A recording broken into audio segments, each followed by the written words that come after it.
about the classic icebreaker question of who would you invite to a dinner party if you could invite anyone, regardless if they're dead or alive. I think that this can definitely be a hard question to narrow down just a few people, but for myself, I chose 3 guys that have been really influential to me and my way of thinking over the years. Having them attend this dinner would not only be very cool conversations, but be able to pick their mind of where their theories and their stories were inspired would be just a cool opportunity overall. And that's why I chose Stephen King, Immanuel Kant, and St. Thomas Aquinas.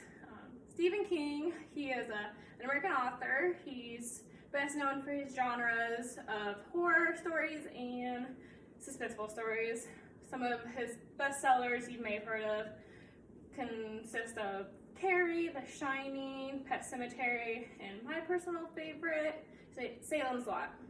I think over the years being able to read his books and watch them be created into movies and sometimes even recreated was such a cool, impactful thing to grow up with. I think having him attend my party would be very cool because being able to pick his mind of how he came up with his stories, what inspired him, because he seems like this average Joe guy. Like, how do you write these horrific stories? What inspires you? What made you come up with these crazy ideas? I think that would just be one of the cooler conversations I would be able to have with him. But that brings me to my next dinner guest, Immanuel Kant.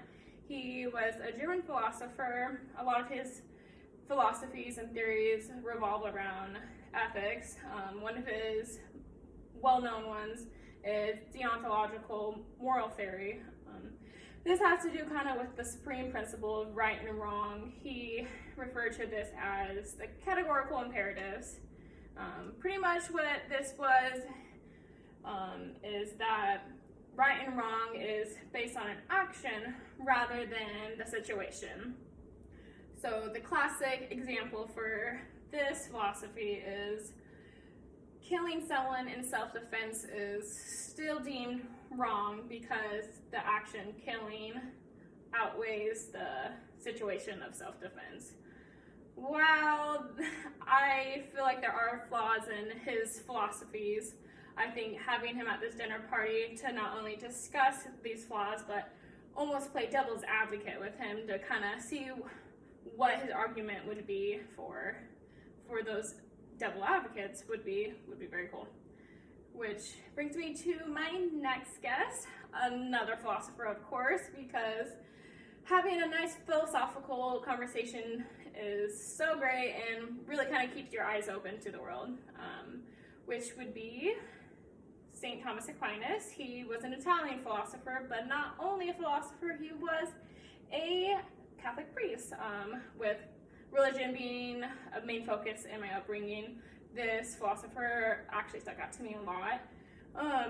Seeing how he had different theories of proving that God exists and ethics of right and wrong, it was kind of a fun thing to learn. So being able to have him at my dinner party would be a very fun conversation because he has a couple popular theories or philosophies. One is the natural law.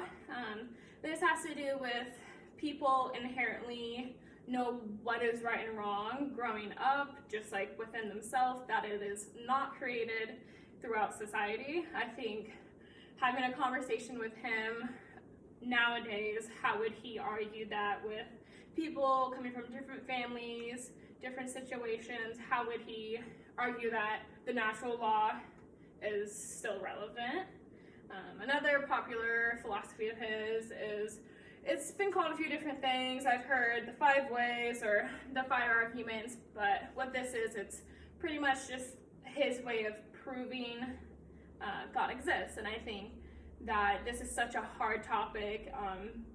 Seeing where he got the ideas from would be very cool and very influential to hear.